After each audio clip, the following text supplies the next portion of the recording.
Press club কর্তৃক আয়োজিত আজকের এই অনুষ্ঠানের সম্মানিত সভাপতি, আজকের এই সীতাকুণ্ড প্রেস ক্লাবের আহ্বায়ক আব্দুল সত্তার ভাই, সদস্য সচিব জনাব আমার দল বাংলাদেশ জাতীয়তাবাদী দলের সম্মানিত সাধারণ সম্পাদক জনাব রফিকুল আলম, উপস্থিত আছেন পৌর বিএনপি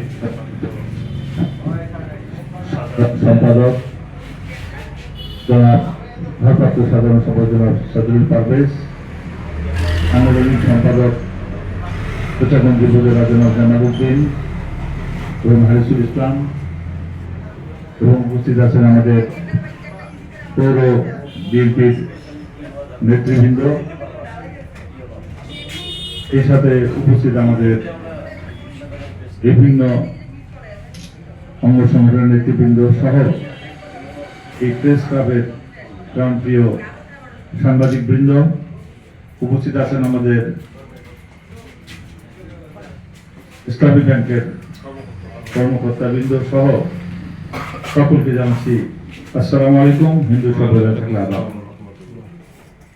আমি আজকে আপনাদের এই প্রেস ক্লাবে ভোটের পরে প্রথম এসেছি। আমি আপনাদের ভোটের আগে এসেছিলাম নির্বাচনে, তখন কিছু কথা আমাকে বলেছিলেন। আজকেও আমাদের সদস্য সচিব শামসুল আলম একটা বড় পাতা নিয়ে বসে, আমি দেখেই ভয় পেয়ে গেলাম যে কত বড় দাবি যে তুলবে। তো তার যে কথাগুলো সবগুলোই যৌক্তিক আমি বলে মনে করছি।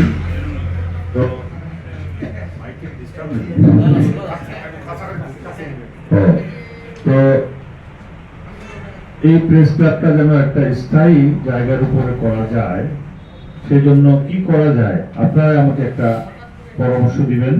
আমরা সেভাবে ইনশাআল্লাহ এটাকে স্থায়ীভাবে একটা যেন ভবন হয় আমাদের প্রেস ক্লাব, সেটা আমি অবশ্যই পদক্ষেপ দিব। সেই সাথে একটা ফান্ডের কথা বলেছিলাম, আমাদের সাংবাদিক ভাইরা বিভিন্ন সময় বিভিন্ন দুর্ঘটনার শিকার হন, সেই জন্য যদি আমাদের একটা স্থায়ী ফান্ড থাকে, যে কিভাবে করা যায় আপনারা আমাকে পরামর্শ দিবেন। আমি সেভাবে আপনাদেরকে নিয়ে এই ফান্ডটা করার ব্যবস্থা নিব অবশ্যই। এছাড়াও আমি আপনাদেরকে আজকে কৃতজ্ঞতা ধন্যবাদ জানাচ্ছি। গত 12ই ফেব্রুয়ারি নির্বাচনে আপনারা সর্বাত্মকভাবে সুন্দর নিরপেক্ষভাবে একটা আপনারা ভূমিকা রেখেছেন এবং আমাদের এই নির্বাচনটাকে সুন্দরভাবে করার জন্য সব রকম তথ্য উপাত্ত দিয়ে আপনারা প্রতিবেদন তৈরি করে, নিউজ তৈরি করে সহযোগিতা করেছেন, সেজন্য আমি আপনাদেরকে ধন্যবাদ কৃতজ্ঞতা জানাচ্ছি। আমি আপনাদেরকে অনুরোধ করতে চাই, সেটা হচ্ছে এই সাংবাদিক আপনারা কিন্তু এই এলাকার দর্পণ হিসাবে পরিচিত হবে। যদি আপনারা সঠিক লোভ লালসার ঊর্ধ্বে উঠে, যদি আপনারা ব্যক্তি স্বার্থের ঊর্ধ্বে উঠে, যদি আপনারা এই এলাকার যেখানে অসঙ্গতি আছে, অনিয়ম আছে, দুর্নীতি হচ্ছে, মাদক চাঁদাবাজি, নির্দ্বিধায় আপনারা তুলে ধরবেন। সেটা আমার দলের নেতা হোক, কর্মী হোক, এটা কোনো বিবেচ্য নয়। অপরাধী যেই হোক সেটাই আপনারা তুলে ধরবেন। আমি আপনাদের সঙ্গে থাকবো ইনশাআল্লাহ। কারণ পরিবর্তন আমাদেরকে করতেই হবে। আমরা বারবার পরিবর্তনের কথা বলি, কিন্তু আমরা পরিবর্তন হই না বা পরিবর্তন করতে পারি না। এটা এবার আমি নিশ্চিত করতে চাই পরিবর্তন ইনশাআল্লাহ এবার হবেই, এবং এই পরিবর্তন আমি একা করতে পারবো না। এই জন্য আপনাদের যারা সাংবাদিক আছেন, আমি আপনাদের কাছে অনুরোধ করবো যে আপনারা আমাকে সব রকম তথ্য দিয়ে আমাকে সহযোগিতা করবেন। আমি যেভাবে বলেছিলাম ভোটের পূর্বে যে আমি এই এলাকাকে দুর্নীতি মুক্ত করতে চাই, আমি চাই চাঁদাবাজ মুক্ত করতে, মাদক মুক্ত করতে, এগুলোর জন্য আপনারা আমাকে সব রকম তথ্য দিবেন। আপনার প্রশাসনকে যেমন বলবেন, প্রশাসনে যদি কোথাও দুর্বলতা থাকে সেটাও আমাকে বলবেন। কারণ সবাইকে পরিবর্তন হতে হবে, আমি একা পরিবর্তন হলে কিন্তু এগুলো পরিবর্তন হবে না। তাই যার যেখান থেকে আমাদের সহযোগিতা সবাই দিয়ে আমরা ঐক্যবদ্ধভাবে কাজ করি, আমার মনে হয় এগুলো কোনো সমস্যা নয়, সম্ভব। শুধু আন্তরিকতা আমাদের দরকার। তাই আমি আপনাদেরকে বলছি যে আপনারা কোন রকম ভয় ভীতির ঊর্ধ্বে উঠে আমার যদি কোনো ভুল হয় অবশ্যই সমালোচনা করবেন। সমালোচনা বলতে আমরা কেউ নই, কাজ করতে গেলে ভুল হতে পারে, ভুলটা আমাকে তুলে ধরবেন, কারণ ভুল থেকে আমাকে শিক্ষা নিয়ে আবার সামনের দিকে এগিয়ে যেতে হবে, এটাই আমি বিশ্বাস করি। কারণ নিজের সমালোচনা করা খুব কঠিন, আমরা কিন্তু নিজের সমালোচনা করি না, আমরা পরের সমালোচনা করতে অভ্যস্ত। তাই আমার যদি কোথাও কোনো অসঙ্গতি দেখেন, ভুল দেখেন, অবশ্যই আপনারা আমাকে তুলে ধরবেন, সেটা যেভাবে হোক, ব্যক্তিগতভাবে হোক, লেখনীর মাধ্যমে হোক, যেভাবে হোক আপনারা তুলে ধরবেন। এতে করে আমারও পরিবর্তন, আমারও ভুলটা থেকে আমিও শিক্ষা নিয়ে সামনে এগিয়ে যেতে পারবো ইনশাআল্লাহ। আর আপনাদেরকে বিশেষভাবে আরেকটা অনুরোধ করি যে আমাদের এখানে বিভিন্ন রকম কর্মকাণ্ড ঘটে, যেটা সমাজ বিরোধী, সেটা তো অবশ্যই সমাজ বিরোধী। কিছু জিনিস ঘটে এমন যেগুলো আপনার হয়তো এমন ভাবে ফলাও করে সরকার বিরোধী ভূমিকায় চলে যায়, মনে হয় যে সরকারই এটার জন্য সম্পূর্ণরূপে দায়ী। সেরকম না করে যদি আপনারা যদি নিরপেক্ষভাবে দেখেন যে আসলে এটার জন্য কি সরকার দায়ী, না সরকারের সংশ্লিষ্ট ডিপার্টমেন্ট দায়ী, না সরকারের কোনো দলের কোনো নেতা দায়ী, স্পেসিফিক ভাবে আপনার তুলে ধরবেন। ঢালাও ভাবে যদি আপনার সরকারকে এখানে বিতর্কিত করে ফেলেন কোনো লেখনীর মাধ্যমে, রিপোর্টের মাধ্যমে, এতে করে একটা ভালো নিদর্শন হয় না, এতে করে মনে জিনিসটা খারাপ হয়। যার যেটুকু ভূমিকা আছে এই ঘটনার জন্য তাকেই আপনারা বেশি করে তুলে ধরবেন, এটা মনে হয় ভালো হয়।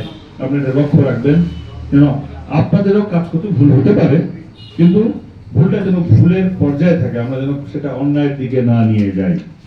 আমরা চাই এই বোচাগঞ্জ প্রেস ক্লাব আগামী দিনে আমার সাথে থেকে আমাকে সহযোগিতা করবে, এবং আমি আপনাদের সহযোগিতা চাই যেন আমি আমার যে কর্ম চিন্তা ভাবনা আছে ডে ওয়ান থেকে আমরা যেন সেগুলো এগিয়ে নিয়ে যেতে পারি। যেমন আপনারা রিপোর্ট করবেন যে আমাদের যে সরকারি প্রতিষ্ঠানগুলো আছে, বিশেষ করে হাসপাতাল, শিক্ষা প্রতিষ্ঠান এবং ভূমি অফিস সহ আদার্স যে সমস্ত জায়গাগুলো রয়েছে, সেখানে কিভাবে ডিউটি করছে, সেখানে ডাক্তাররা ঠিক মতো আসে কিনা, যারা দায়িত্বপ্রাপ্ত নার্স আছে বা ক্লিনার আছে তারা ঠিক মতো সেখানে কাজ করছে কিনা, এগুলো অসঙ্গতিগুলো তুলে ধরবেন এবং এটার জন্য কি করা দরকার আমাকে আপনারা পরামর্শ দিবেন যে এই কাজগুলো করলে এই হাসপাতালটা আরো ভালোভাবে চলতে পারে, ভালোভাবে চালানো যায়। পাশাপাশি আমাদের ডাক্তার নিয়োগ ইতিমধ্যে বোধহয় কিছু হয়েছে, 6 জন হয়েছে, আরো যদি লাগে আমাদের ইকুইপমেন্ট টেস্টের জন্য, আবার ওটিটা চালু করার জন্য আমরা কি করতে পারি, সেই জন্য আমাকে আপনারা যদি তুলে ধরেন, আমি সেখান থেকেও রিপোর্ট নিব, কিন্তু আপনারাও আমাকে জানাবেন নিরপেক্ষভাবে, তাহলে আমার জন্য আরো সুবিধা হয় কাজ করতে। আমাদের এই ভূমি অফিসে চরম দুর্নীতি হয়, আমরা শুনতে পাই, কিন্তু এগুলা তো শুনলে হবে না, আমাদেরকে কিন্তু প্রমাণ সাপেক্ষে আমাদেরকে ব্যবস্থা নিতে হবে, ঠিক কিনা বলেন আমাকে? তার প্রমাণটা যদি না পাই, একটা লোককে তো আমি শুধু শুধু বলতে পারি না। তাই আপনারা যখন কোনো কিছু লিখবেন স্পেসিফিক প্রমাণ নিয়ে আপনারা লেখার চেষ্টা করবেন, তাহলে আমাদের এটার বিরুদ্ধে বিপরীতে কাজ করতে পদক্ষেপ নিতে সুবিধা হবে। এবং আমাদের আরো যে সমস্ত জায়গাগুলো রয়েছে, পৌরসভায় পরিষ্কার পরিচ্ছন্নতা, রাস্তাঘাট কোথায় কি রকম কি আছে, এগুলো আপনারা তুলে ধরবেন। এবং আপনাদের এখানে বোধহয় দৈনিক কোনো পত্রিকা বোধহয় প্রকাশিত হয় না, বোচাগঞ্জ থেকে না, পাক্ষিক আছে, দৈনিক কোনো পত্রিকা প্রকাশের যদি কোনো উদ্যোগ নেওয়া যায়, এদিকে চালানো যাবে, এরকম ভয় মনে হয় সম্ভব, তাহলে আমাদের দৈনন্দিন খবরগুলো আমরা কিন্তু পেতে পারি, বোচাগঞ্জে কি হচ্ছে, এরকম যদি কোনো কিছু করার থাকে আমাকে পরামর্শ দিবেন। সাপ্তাহিকটার মধ্যে তো মনে করেন আজকে একটা 7 দিন পরে আমি পেপারটা পাইলাম, আমি তো নিউজটা পাচ্ছি 7 দিন পরে, ডেলি ছোট হোক, 1 পেজের হোক, এরকম যদি কোনো কিছু থাকে করা যায় আমাকে বলবেন, আমি চেষ্টা করবো সেরকম কোনো কিছু করা যায় কিনা। আমরা চাই প্রত্যেক দিনের নিউজটা প্রত্যেকদিন মানুষ পাক, আজকে কি ঘটলো, কি ঘটতেছে বা কি ঘটছে সরকারের পক্ষ থেকে বা অন্যান্যরা, সেটা যেন ডেলিকার নিউজটা যে ডেলি আসলে জনগণ কিন্তু একটা মনে জানতে পারবে। অনলাইন আছে, আচ্ছা, কিন্তু অনলাইনে তো সাধারণ মানুষ সবাই অনলাইনে আমরা জড়িত না, সবাই অনলাইনে ঢোকার সুযোগও পাই না, কিন্তু যদি একটা 1 পেজেরও যদি আমরা একটা একদম বের করি ওয়েবসাইট, নিউজগুলো যদি প্রচার করা যায় আমার মনে হয় একটু ভালো হয়, এখন দেখা যাক কি করা যায়। তো আমি ধন্যবাদ কৃতজ্ঞতা জানাচ্ছি বোচাগঞ্জ প্রেস ক্লাবকে আমাকে সম্মানিত করার জন্য, আমাকে ফুল দিয়ে সম্বর্ধনা জানানোর জন্য। আমি এই প্রেস ক্লাবের উন্নতি কামনা করছি এবং আপনাদের যে কোনো প্রয়োজনে আপনারা আমার সঙ্গে যোগাযোগ করবেন। আমি আপনাদের এলাকার প্রতিনিধি হতে পারি, কিন্তু আমি আপনাদের এলাকারই সন্তান। আমি আপনাদের আগেও যেমন আমাকে দেখেছেন, এখনো আমাকে সেভাবেই পাবেন। যে কোনো প্রয়োজনে, ব্যক্তিগত প্রয়োজনও হতে পারে, আপনাদের প্রেস ক্লাবের প্রয়োজনও হতে পারে, যে কোনো প্রয়োজন আমার সঙ্গে আপনারা যোগাযোগ করবেন। আরেকটা কথা বলে রাখি, আমি কোনো প্রতিহিংসার রাজনীতি করতে চাই না, আমি কারো সমালোচনা করতে চাই না, কারো বিরুদ্ধে কথাও বলতে চাই না। আমি সবসময় লক্ষ্য রাখি একটা জিনিস, যে বিগত দিনে কে কি করেছে সেটা আমার বিষয় না, এটা জনগণ দেখবে, আপনারা দেখবেন। আমি কি করছি, আমাদের দল কি করছে, আমাদের সরকার কি করছে, আমি সেগুলো নিয়েই কথা বলতে চাই, সেগুলো নিয়ে কাজ করতে চাই। আমি সমালোচনা করে কারোর বিরুদ্ধে বলে আমি এরকম কোনো রাজনীতি করতে আসি নাই, করতে চাই না। আমার লক্ষ্য উদ্দেশ্যটাই হচ্ছে আমাদের কর্ম দিয়ে আমরা প্রমাণ করব বিগত দিনে বর্তমানে কেমন কার্যকলাপ হচ্ছে, এলাকার উন্নয়ন হচ্ছে কিনা, এগুলো আমি করতে চাই। এই ব্যাপারে নিশ্চয়ই আপনারা আমাকে সহযোগিতা করবেন। আপনাদের সকলের সুস্বাস্থ্য দীর্ঘায়ু কামনা করছি এবং আপনাদের যে সমস্ত দাবি দেওয়া যেগুলো দেখলাম, শুনলাম, এগুলো বলেছি আমি কিভাবে করা যায়, আমার কিভাবে সহযোগিতা পাবেন আপনারা আমাকে সেভাবে বলবেন, আমি আপনাদের সেগুলো করার চেষ্টা করবো ইনশাআল্লাহ। সকলকে ধন্যবাদ। বাংলাদেশ জিন্দাবাদ, বাংলাদেশ জাতীয়তাবাদী দল জিন্দাবাদ।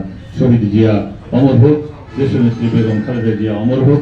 আমাদের প্রিয় নেতা বর্তমান প্রধানমন্ত্রী জনাব তারেক রহমান জিন্দাবাদ।